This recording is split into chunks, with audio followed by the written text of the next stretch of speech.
Hey, what's up, you guys? You are now tuning in to the fourth installment of the Washington Post. Now, I know this post is long overdue, but as you guys know, today's Sunday. I'll be graduating, walking across the stage this coming Saturday, so I'm doing the preparations for that, the final preparations for my celebration and the rehearsal and all things that go on with that. Excuse me. So I know I haven't been able to put out the videos that I meant to put out, just due to me having a hectic schedule. But I'm going to get this one out today just because I owe it to you guys. So usually in the Washington Post, since YouTube only gives me about 15 minutes to post any video, I usually pick the top 3 topics that I want to, quickly discuss. And the first topic I'm going to talk about is Mrs. Beyonce Knowles. Now, Miss Beyonce, as we all know, has started her the Mrs. Carter Show World Tour recently. And with this tour, when I saw, the dates that it would be starting, it concerned me because I was worried that, Beyonce was going to, do this tour or start this tour, and later on down the line, she would change up the set because by then, the album came out. So when I saw, her first show, I believe it was in Serbia, if I'm not mistaken. Somebody let me know in the comments. During her first show, when I saw the, the reviews and whatnot, they were saying, it's all old songs, old routines, pretty much what they call it, revel at a bigger scale with just a new name to it, called the Mrs. Carter Show. Same thing. So I was like, okay, cool, kind of a bummer, but, I was hoping she was going to start it with the new music. So I was just like, okay, whatever.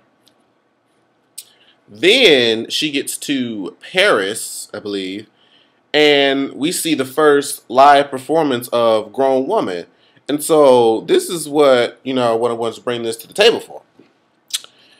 If I were an avid Beyonce fan and I paid you what were the tickets for? $500, and I went to the first show and I saw pretty much everything I've already seen before, but then, but then you go to Paris and give them something new, and they pay the exact same price, I would feel some sort of way because, and I just feel like that's not fair. Like, that's why I'm glad she's way over there and she hasn't pulled this stunt in the States, because that would be fuckery.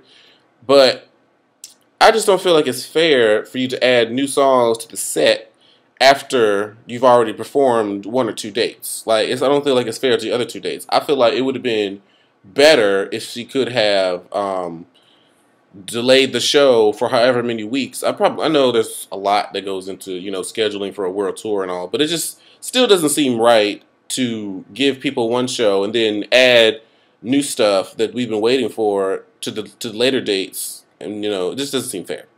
But we see the Grown Woman choreography, it's really cute, I still don't understand the whole blindfold part. I'm not 100% on what that is. But other than that, the rest of the routine was cute. I enjoyed it. I'm hoping that this version is actually is going to be similar to the recorded version. There's that little breakdown part that I like. And, because, sometimes when people do live versions of songs, they'll just kind of take the original song and just make it bigger for the sake of the performance. But I hope it's actually the same as the recorded version. So I just want this damn new music. I want to know what is really taking. Why is Beyonce really just not letting none of this music come on iTunes? Why not just let us buy it? What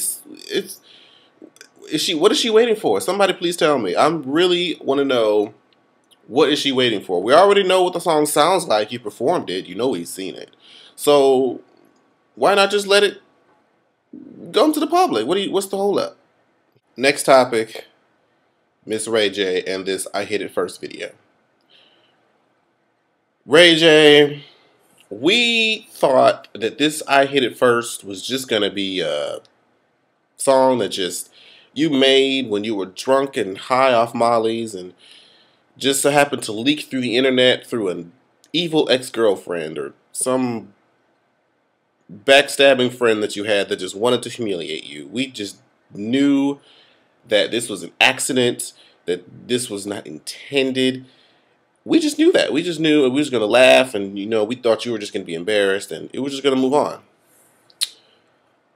But we turn to our Vivo channels and blogs and see that the title says Ray J, I Hit It First official video.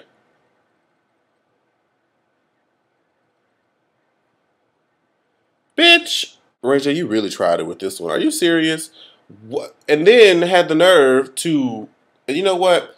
I'm going to link y'all to Brian B's video that he talks about this. And pretty much what he said was, he had this video of him riding in this private jet, and this, I don't know what kind of fancy-ass sports car it was. She was in this expensive-ass jet, in this expensive-ass car, with this light-skinned girl that looked exactly like Kim Kardashian. Oh my God, what the fuck, right? And what Brian basically said was, Ray J, we know you don't have this kind of money. You're famous, but you ain't got this kind of money. You ain't doing nothing to pull this kind of coins. So, I don't know who you're trying to fool. And what Brian said was, you're basically trying to copy the life that Kim Kardashian has with Kanye West. Kanye West is the one that's driving around with Kim Kardashian in private jets and these Bugattis or Ferraris or whatever the fuck it is. Not you, homie. Y'all weren't even dating. Y'all just fucked. From what my knowledge was, y'all just fucked. And even still, you saying, well, I mean, I'm sure you can't really be stupid enough to still know that you hit it literally first. Okay, you put her on. Okay, so what? What do you want? Do you want a medal? What do you want from saying that you were the first, I guess, in the industry to fuck Kim Kardashian? What do you want to gain from that? Let me know, because I don't get it. I'm confused, and I really can't believe he wanted this thing to be taken seriously. Like, this falls in the same category as Brian McKnight and what is it, Pussy Squirt? What was the name of that song? Let me show you how your pussy work. Yeah. When we thought it was a joke, and then they came in with the video. You see where Brian McKnight is now. See, that's a shame. Like, I mean, for Ray J, it's bad. But for Brian McKnight was that nigga, and he still has some bomb ass, hits back in his day. Ray J just is Brandy's little brother, and never mind. I'm not even gonna go there. But long story short, Ray J, stop acting the fool. You are fooling nobody, and you're starting to look a little crazy. Your friends are probably looking at you, thinking that you're gonna try to live out this delusional life that you still belong to Kim Kardashian, or rather Kim Kardashian still belongs to you. Let that go, because it's kind of making you look a little psychopathic, to be completely honest with you. Now, the last topic that I really wanted to address is the recent, is Antoine Dodson recently renouncing his homosexuality. Okay.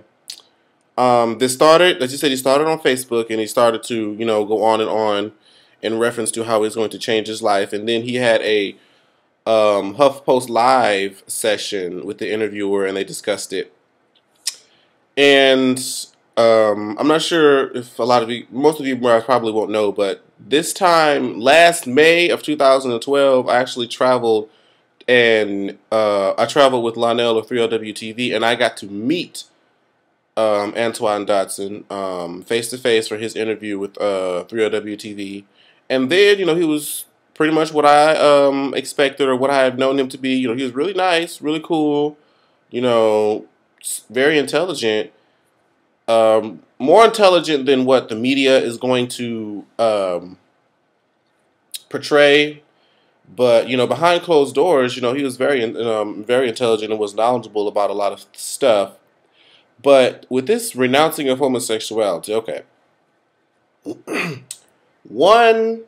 There's just one thing I'll say about it. You can renounce your homosexual lifestyle. That's what you can do. Once a gay, always a gay. And I'm quoting B. Scott right now for those of you who know. Once a gay, always a gay. You cannot renounce your homosexuality. What you renounce is your homosexual lifestyle. The choice, as I want to make sure is clear, When people say that, when people try to say that being gay is a choice, no, that part's not the choice. The choice is living a gay lifestyle. Whether or not you're gay is not the choice. Okay, you can be gay and live a heterosexual lifestyle if you so wish to do that. If you want to be, unhappy and be that, if you want to live this lie, that you have all right in the world to do that. You do. I'm not going to do that. But that's pretty much what I'm going to say about the whole reform homosexuality thing. It's I don't believe in that. If you want to renounce your lifestyle, then that's fine. But don't say that you're no longer a gay man or a gay woman. You are still gay. You're just choosing not to live the lifestyle. But when he was explaining it on this live interview, this is what brought it full circle to what I really believe of what's going on here. What I believe is, or rather what he said was, he saw this is the line, he said he saw his younger brothers and his younger sisters, okay? He saw them, and he saw that they have he knows that they have families. He sees how they interact with their families, and he says he wants that. He says there's no reason why he shouldn't be able to have that. And so I believe that's what really ignited him to feel, excuse me, I'm sorry, I'm doing all this burping. I believe that's what ignited him to feel that way, because he feels like the only way that he can get that, and he so strongly wants that interactions with a family of his own, is to find a wife and marry and have kids the traditional way. And that's really what I believe. I don't believe he just all of a sudden just decided to read the holy book and call on the one of Most High and then just try to become one of these reformed homosexuals. When he said that, that's what really, I believe, was the core of the problem. Or not even so much the problem, but the really reason as to why is because he sees this lifestyle that he wants. Okay, he sees this lifestyle he wants, and he believes that the one that he has can't ultimately lead to the one that he wants, and that's, a family or children. And I'm sure he knows, because he's an intelligent guy, like, you can be gay and have surrogate mothers, or you can be gay and just, hell, there'll be lesbians or just a female best friend who are willing to have your child. So you can have that ultimate goal if you want it. Just saying. But that's pretty much the video, you guys. I want you guys to definitely leave comments on your own opinions about the 3 topics that I talked about. How do you feel about Beyonce adding new songs, later on in her tour when the first few days didn't get to have the same opportunity? How do you feel about Ray J and his late ass I Hit It First video? Do you believe it should come out? Do you like the song at all? And 3, how do you feel about Antoine Dodson renouncing his homosexuality? Do you believe in reformed homosexuals? Let me know in the comment box. But anyways, until next time, I will see you all. There shouldn't be anything getting in the way of my Love and Hip Hop reviews. My Love and Hip Hop review for tomorrow, and y'all know I'm not going to miss. I know I've been slacking like shit for the Bad Girls Club. But I did watch the other episode that's so far after the last episode, and it really wasn't nothing to really talk about. But y'all know I'm going to get this reunion. Y'all know we'll get that reunion. But, like I said, comment on all the topics discussed, and I'll see you guys in the next video.